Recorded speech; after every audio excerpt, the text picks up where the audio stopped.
Good day, everyone. I'm Victoria Norgard with your Friday edition of the Panhandle Roundup. Upgrades could soon be coming to the Five Rocks Amphitheater if the county board gives the green light. Scottsbluff County's Tourism Committee and the city of Gering are looking to secure funding for a three-phase project to upgrade the venue.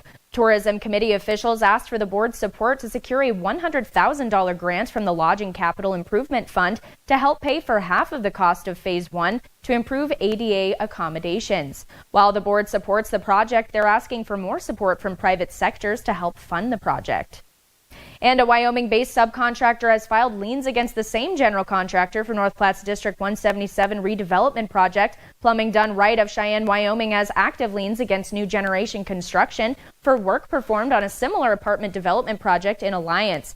We reached out to NGC and Rev Development, who say those liens have been addressed and will be released next week. And all others in Alliance have also been resolved. This comes after several local and area subcontractors filed similar liens in North Platte. We will have comments from Rev Development and NGC tonight in our KNOP newscasts. In the meantime, North Platte Mayor Brandon Kelleher is removing any further discussions regarding the Enhanced Employment Area Ordinance from the City Council agenda until District 177 developers largely resolve their financial disputes. Rev Development LLC had planned to request an increase in the amount of funds that could be raised using the EEA only if the changes are approved by the council. The mayor's decision comes after receiving input from local contractors working on the redevelopment project and emphasized the importance of collaboration and open communication and ensuring the success of all development activities in the community. Mayor Kelleher said, quote, "I am opposed to the idea that city government should become involved in the day-to-day transactions of private businesses. However, in this case, City Council is able to assist local businesses by creating the opportunity to clear up the financial issues," end quote. He also said the EEA ordinance changes may return to the City Council agenda, but only after developers resolve their financial issues. And former KSNB employee 27-year-old Joe Scanlon was sentenced to 90 days in jail for third-degree assault and 2 crimes of intimidation by electronic device for threatening a Buffalo County woman. Scanlon will serve 60 days, followed by 2 years of probation, with the remaining 30 days waived if probation terms are met. In March, Scanlon pleaded guilty after taking a plea deal. Court records show he threatened the woman, suggesting she kill herself or he would.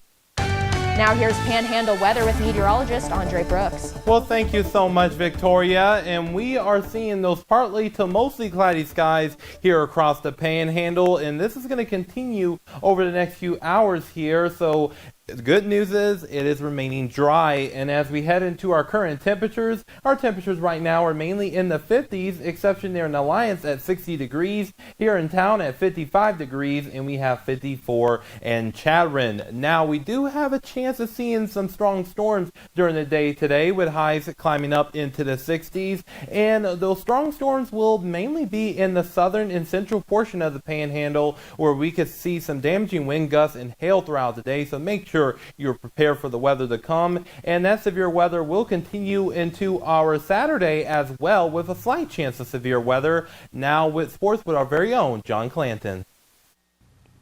Welcome to the Sports Desk. The annual West Nebraska All-Star football and volleyball games are set for tomorrow out in Scottsbluff. The 46th annual West Nebraska All-Star football game will take place at Scottsbluff's Bearcat Stadium and will feature players from across the Panhandle and greater Nebraska area. Kickoff set for 11 a.m.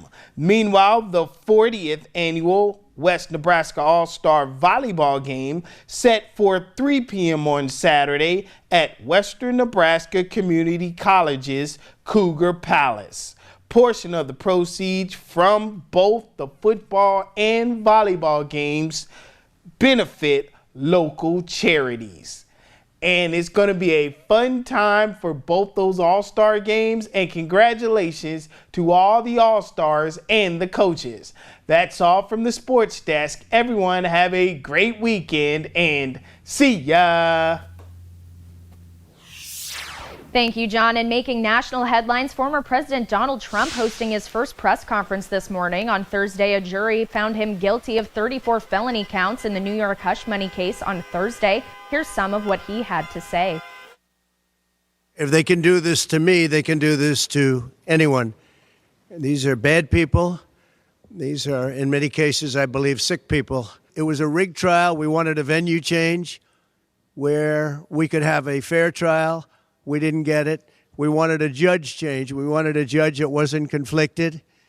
And obviously, he didn't do that. Trump's team plans to file an appeal and fight the conviction. And the IRS is expanding its free online tax filing program, Direct File, to all 50 states and Washington, D.C. after successful testing in 12 states. Treasury Secretary Janet Yellen says more than 140,000 users surpassed IRS expectations. This year's program costs about $32 million, but $75 million have been budgeted for next year's expansion, with adjustments possible. The IRS plans to gradually increase the number of taxpayers eligible to use Direct File over the coming years. And that's all we have for now. Remember to join us weekdays for the Panhandle Roundup, covering the stories in the Panhandle that matter to you. Have a great weekend.